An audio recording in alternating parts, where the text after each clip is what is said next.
તો મેનેજમેન્ટ અકાઉન્ટમાં આપણે લાસ્ટમાં 8મો દાખલો છે એ પહોંચ્યા હતા. એ 8મા દાખલામાં આપણે અલગ અલગ 4 વિકલ્પો આપણે આવ્યા હતા કે વેચાણમાં 20%નો વેચાણ એકમોમાં 20%નો વધારો થાય તો, ચલિત ખર્ચમાં 5%નો વધારો થાય તો, સ્થિર ખર્ચમાં 10%નો વધારો થાય તો, અને વેચાણ એક કિંમતમાં 10%નો વધારો અને વેચાણ એકમમાં 20%નો ઘટાડો થાય તો. આ ચારેય પરિબળો માટે, ચારેય ઓપ્શન માટે તમારે 3 વસ્તુની ગણતરી કરવાની છે. પહેલું નફા જથ્થાનો ગુણોત્તર, બીજું સમતૂર બિંદુએ વિશ્લેષણ અને સમતૂર બિંદુએ વેચાણ, અને ત્રીજું છે સલામતીનો ગાળો. આ ત્રણેય વસ્તુ માટે તમારે ગણતરી કરવાની છે. તો હવે એમાં બીજો પોઈન્ટ આપણે છે આવ્યા હતા. પહેલો પોઈન્ટ છે અગાઉના દાખલામાં આપણે પૂરો કર્યો હતો.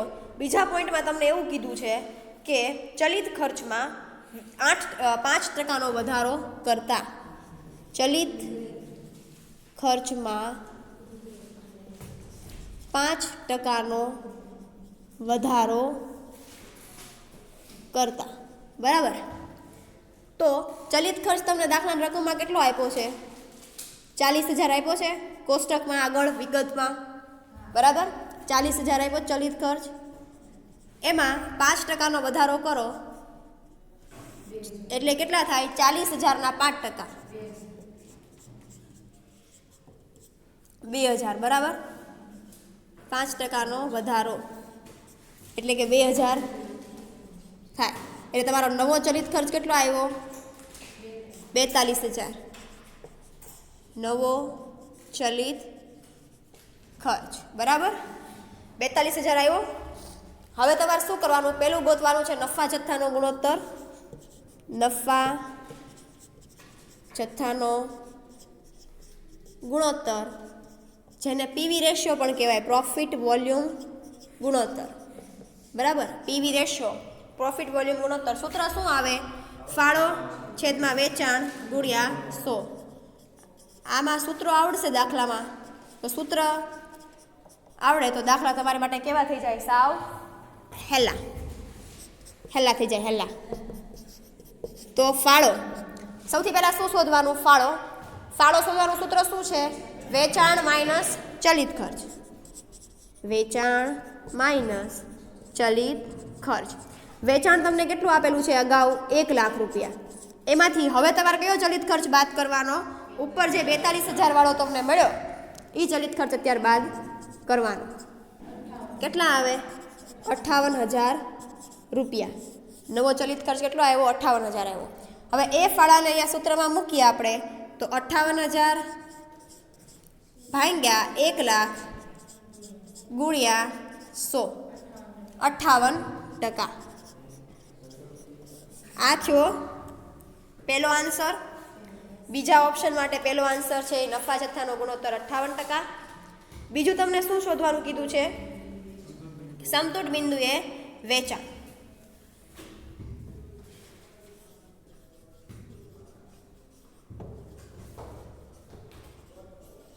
સમતૂર બિંદુએ વેચાણ રૂપિયામાં શોધશું આપણે. શું કામ? તો કે આપણને અહીંયા એકમ માટે કોઈ માહિતી આપેલી નથી. એટલે જે કોઈ પણ માહિતીની ગણતરી આપણે કરવાની છે શેમાં કરવાની છે? રૂપિયામાં કરવાની છે. તો સમતૂર બિંદુએ વેચાણ રૂપિયામાં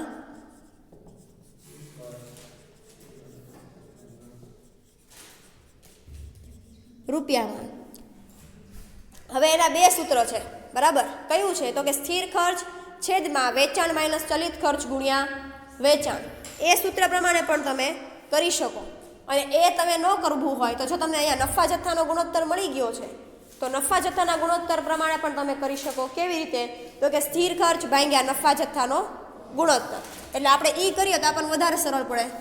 સ્થિર ખર્ચ ભાગ્યા નફા જથ્થાનો ગુણોત્તર, બરાબર. તો એ આપણને મળશે તો શેમાં જ મળશે? રૂપિયામાં જ મળશે. તમારો સ્થિર ખર્ચ કેટલો છે? 50,000. આગળ કોષ્ટકમાં 50,000 રૂપિયા તમને સ્થિર ખર્ચ આપેલો છે, બરાબર.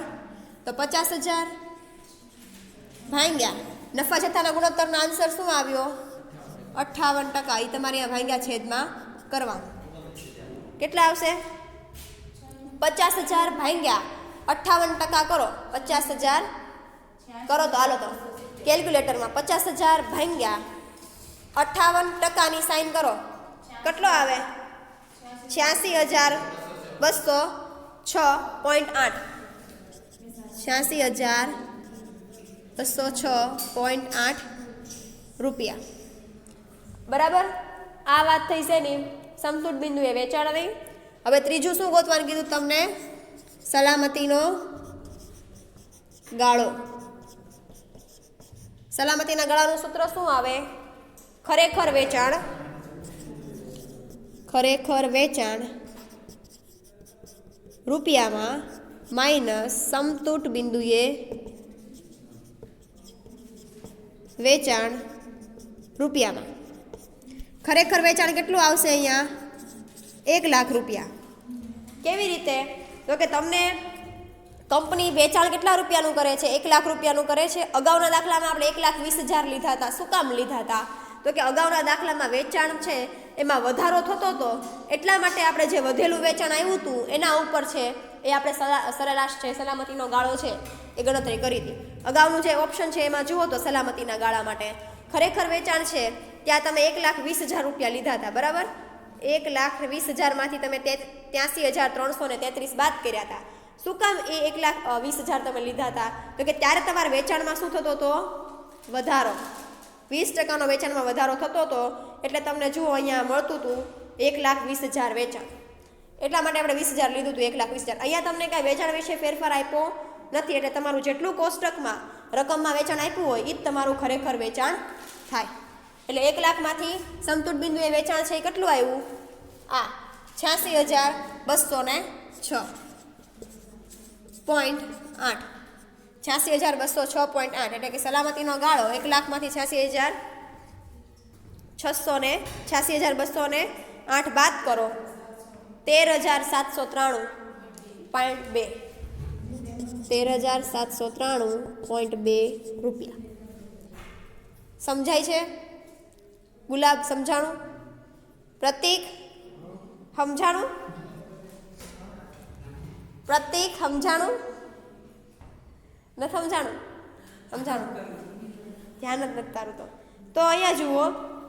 હવે તમને એક જો યાદ ન રહેતું હોય કે અહીંયા સ્થિર ખર્ચના ભાગ્યા નફા જથ્થાનો ગુણોત્તર આપણે શું કામ કરવો જોઈએ, એ યાદ ન રહેતું હોય તો એની એક નોંધ તમને હું લખાવી દઉં. નોંધ લખાવી દઉં એક? હા, એ લખી નાખો. હાલો, ટૂંકમાં એની નોંધ કંઈક આવી છે કે જ્યારે ચલિત ખર્ચ અને વેચાણ માટે એકમ દીઠ આપણને કિંમત ન આપી હોય દાખલામાં, ત્યારે તમારે નફા જથ્થાના ગુણોત્તરવાળું સૂત્ર રૂપિયા માટે લેવાનું. આવી એક નાની અમથી છે એ નોટ છે એની કે રૂપિયામાં તમને એકમ દીઠ ચલિત ખર્ચ અને વેચાણ કિંમત ન આપી હોય ત્યારે તમારે આ નફા જથ્થા માટે આ સૂત્ર છે એ લેવાનું. બરાબર. તો આ બીજા ઓપ્શનની ગણતરી આવી કંઈક હોય. તો વિકલ્પ સીમાં શું કીધું છે કે સ્થિર ખર્ચમાં 10%નો વધારો થાય તો સ્થિર ખર્ચમાં 10%નો વધારો થાય તો સ્થિર ખર્ચ શું કહે છે? સ્થિર ખર્ચ તમને આગળ વિગતમાં કેટલો આપેલો છે? 50,000 રૂપિયા. 50,000ના તમે 10% કરો કેટલા થાય? બરાબર. 50,000ના 10% તમે કરો કેટલા થાય? 5% થાય. 5,000 થાય. એટલે વધારો કેટલો કરવાનો? 5,000. તો કુલ નવો સ્થિર ખર્ચ કેટલો આવે? 55,000. નવો સ્થિર ખર્ચ. બરાબર. હવે ફરી પાછું 3 ગુણોત્તરની ગણતરી કરવાની. પેલું હવે તમને ગણવા દો એમ? ઓકે. તો 55,000 તમારો જે સ્થિર ખર્ચ આવ્યો. હવે તમારે જે ગણવાનું છે એ કેવું ગણવાનું? તો કે ભાઈ પેલું નફા જથ્થાનો ગુણોત્તર છે. તો નફા જથ્થાના ગુણોત્તરમાં તમારે કોઈ ફેરફાર કરવાનો આવશે નહીં. નફા જથ્થાના ગુણોત્તરમાં ફાળાનું સૂત્ર શું છે? વેચાણ માઇનસ ચલિત ખર્ચ. તો વેચાણ તમને 1,00,000 રૂપિયા આપ્યું છે. ચલિત ખર્ચ તમારે કેટલો લેવાનો છે? 40,000, જે તમે આ શરૂઆતમાં વિગતમાં આપેલો જ તે છે.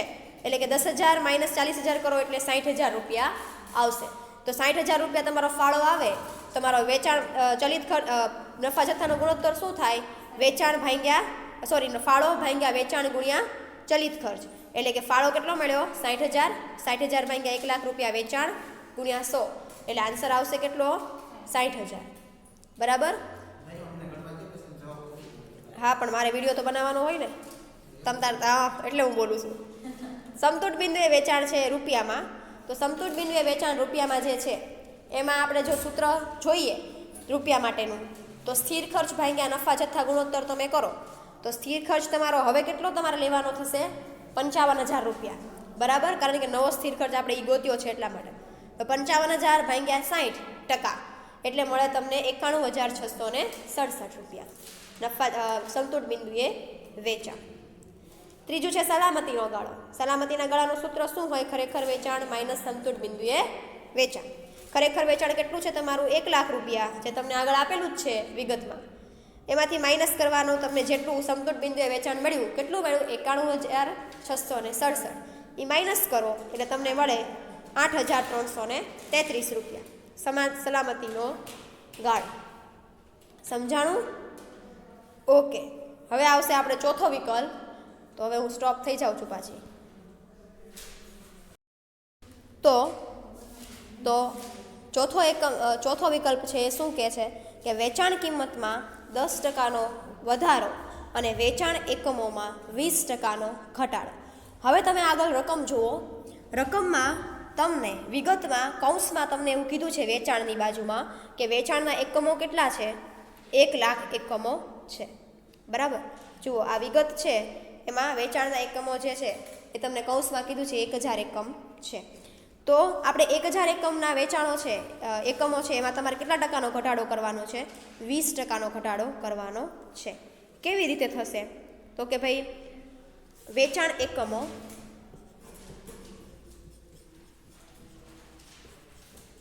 વેચાણ એકમો 1 લાખ રૂપિયા, 1 લાખ એકમો, એમાં 20%નો ઘટાડો, 20% ઘટાડો. તો 1 લાખના 20% તમે કરો કેટલા થાય? 1 લાખના 20% કરો કેટલા થાય? 20,000 થાય. હા, તો બાદ થશે કેટલા? અહીંયા 20,000 બાદ થશે એટલે કે નવા વેચાણના એકમો કેટલા આવ્યા? 80,000 આવ્યા. નવા વેચાણ એકમો 80,000, બરાબર. આ પેલું થયું. જે તમારું બીજી ગણતરી માટે આપેલું છે આપણે પહેલાં કર્યું કે વેચાણના એકમો તમને વિગતમાં એવું કીધું છે વિકલ્પમાં કે વેચાણના એકમોમાં 20%નો ઘટાડો કરવાનો. તો પહેલાં આપણે વેચાણના એકમો છે 20% ઘટાડી નાખ્યા. હવે એણે શું કીધું છે કે વેચાણ કિંમતમાં કેટલાનો વધારો થાય? 10%નો વધારો થાય. હવે તમે જુઓ, હવે તમારું જે 80,000 તમારું જે વેચાણ આવ્યું એ તમારી વેચાણ કિંમત કહેવાય. કેવી રીતે? ઉપર જુઓ વિગતમાં તમને ખ્યાલ આવશે કે કોઈ પણ કંપની જે અત્યારે આપણે કંપનીની માહિતી ગણીએ છીએ એ માહિતી ગણીએ એ પ્રમાણે આપણને ખબર પડે કે એની વેચાણ કિંમત શું થાય. કંપનીની વેચાણ કિંમત તો કે તમને જે તમારું વેચાણ આપ્યું છે એને ભાંગ્યા તમે, એટલે કે 1 લાખ ભાંગ્યા તમે 1 લાખ એકમ કરો તો તમને એ વેચાણ કિંમત મળે કે નહીં? 1 રૂપિયા વેચાણ કિંમત મળે કે નહીં? બરાબર. તો આ 80,000 રૂપિયા જે વેચાણ આવ્યું છે નવું, આપણે વેચાણના એકમો 80,000 છે, તો આપણે નવી વેચાણ કિંમત શોધવી હોય તો 80,000 ગુણ્યા 1 કરો તો તમને 80,000 રૂપિયા મળે વેચાણ કિંમત. સમજાય છે કે નથી સમજાતું? સમજાણું? ન સમજાણું ને? ઊભા રહ્યો. તમારી જે વિગત છે વિગત, બરાબર, એના કોષ્ટકમાં તમને રકમમાં એવું કીધું છે કે વેચાણ છે એ તમારું 1 લાખ એકમોનું છે અને કુલ વેચાણ કંપની કેટલા રૂપિયા કરે છે? 1 લાખ રૂપિયા કરે છે. તો તમારે વેચાણ કિંમત શોધવી હોય તો કુલ વેચાણ હોય એને ભાગ્યા જેટલા વેચાણના એકમો હોય એ કરો. એટલે કે તમારી કુલ વેચાણ કેટલું છે? 1 લાખ છે, એને ભાગ્યા 1 લાખ વેચાણના એકમો કરો તો તમને કેટલી વેચાણ કિંમત મળે? 1 રૂપિયો મળે. ઓકે, તો એ 1 રૂપિયો છે તમારી શું છે? વેચાણ કિંમત થઈ, બરાબર. તો 80,000 રૂપિયા તમે જે અત્યારે વેચાણના એકમો શોધ્યા, એટલે કે આ 80,000 રૂપિયા જે વેચાણના એકમો છે એની તમારે વેચાણ કિંમત શોધવી હોય તો શું થાય? 80,000 ગુણ્યા 1 કરવા પડે મારે. તો 80,000 રૂપિયા મને મળે વેચાણ કિંમત નવી. સમજાણું? ઓકે, તો હવે એણે શું કીધું છે કે વેચાણ કિંમતમાં 10%નો વધારો કરવાનો છે. તો 8,000ના તમે 80,000ના તમે 10% વધારો કેટલો થાય? 8,000 થાય. તો તમારી નવી વેચાણ કિંમત છે એ કેટલી થાય? 88 થાય. હવે આમાં 10%નો વધારો એટલે કે 80,000ના 10% વધારો કરો એટલે 8,000 આવે. તો તમારું નવું વેચાણ કેટલું આવ્યું? 88,000 આવ્યું.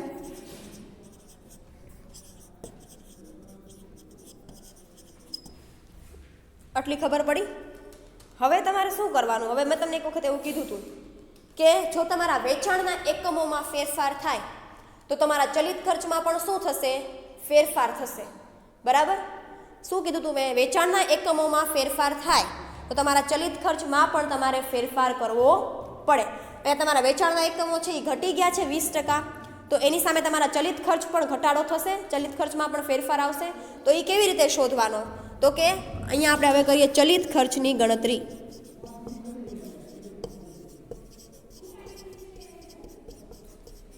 કેવી રીતે ચલિત ખર્ચની ગણતરી થાય? તો કે એકમો અને ચલિત ખર્ચ ત્રિરાશી મૂકવાની છે. કેવી રીતે? કે જ્યારે વેચાણના એકમો 1 લાખ રૂપિયા હતા ત્યારે તમારો ચલિત ખર્ચ કેટલો હતો? 40,000 રૂપિયા હતો. હવે વેચાણના એકમો કેટલા થયા? 80,000. તો ત્યારે તમારો ચલિત ખર્ચ કેટલો થાય? ત્રિરાશી મૂકો અને જે આવે એ તમારો શું આવે? નવો ચલિત ખર્ચ 32,000.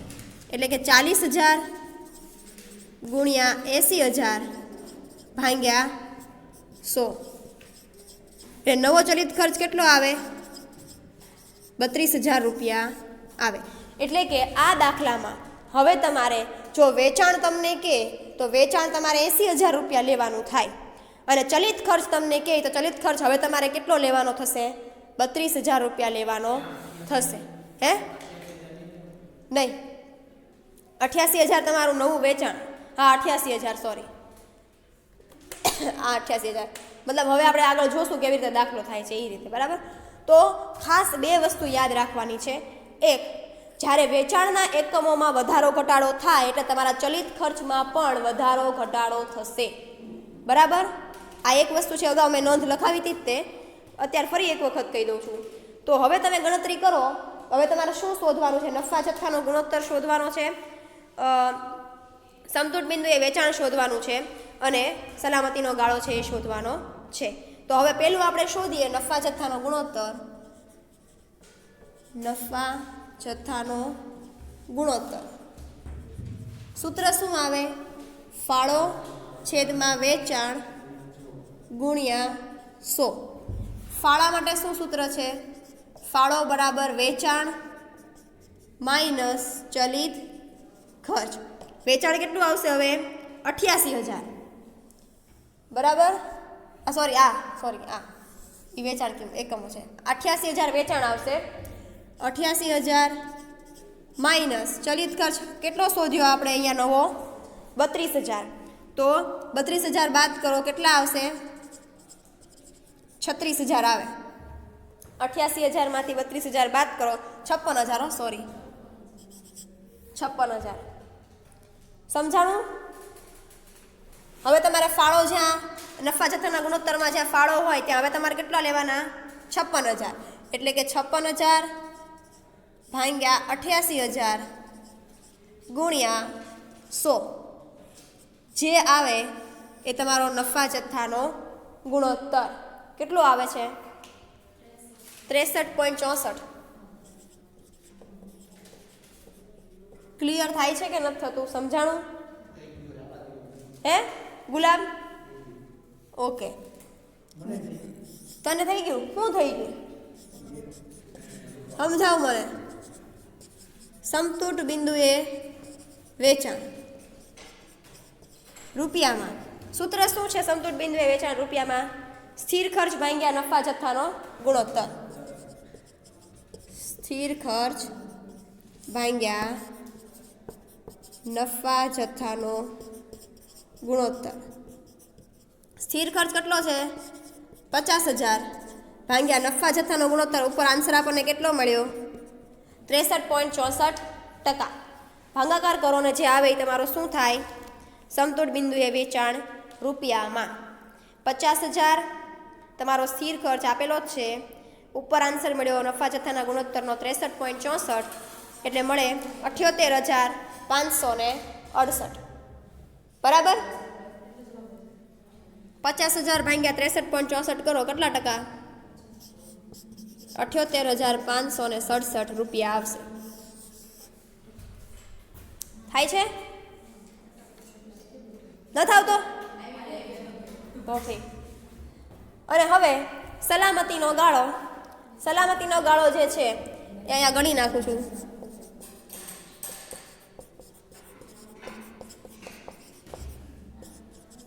સલામતીના ગાળાનું સૂત્ર શું છે? ખરેખર વેચાણ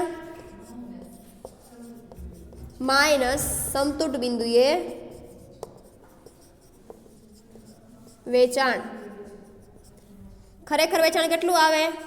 88,000 માઇનસ કરો 68,567 જે આવે તમારું શું થશે? સમતૂટ સલામતીનો ગાળો 9,433. 9,433 સલામતીનો ગાળો આવે. ચોથા વિકલ્પ એટલા માટે થોડોક કોમ્પ્લિકેટેડ છે કે તમને અહીંયા વેચાણ કિંમતે તે વધે છે ઘટે છે અને વેચાણના એકમો તે વધે છે અને ઘટે છે. ખાસ એક બાબત યાદ રાખવાની, બે મેઇન બાબત હું તમને કહી દઉં અત્યારમાં કે એક, જ્યારે વેચાણ એકમોમાં ફેરફાર થાય એટલે ચલિત ખર્ચમાં ફેરફાર આવશે. નોંધ લખવી હોય તો લખી નાખો કે લખાવું નોંધ? ઓકે, સારું. તો જ્યારે વેચાણ એકમોમાં ફેરફાર થાય એટલે ચલિત ખર્ચમાં ફેરફાર આવશે. અને બીજું કે જ્યારે એકમ દીઠ ચલિત ખર્ચ કે એકમ દીઠ વેચાણ કિંમત વિશેની માહિતી ચોક્કસ દાખલામાં આપેલી ન હોય ત્યારે તમારે નફા જથ્થાના ગુણોત્તર માટે પીવી ગુણોત્તરવાળું સૂત્ર છે એ લેવાનું. સ્થિર ખર્ચ ભાગ્યા નફા જથ્થાનો ગુણોત્તર એટલે કે સમતૂટ બિંદુએ વેચાણ માટે, સોરી, બરાબર? ઓકે.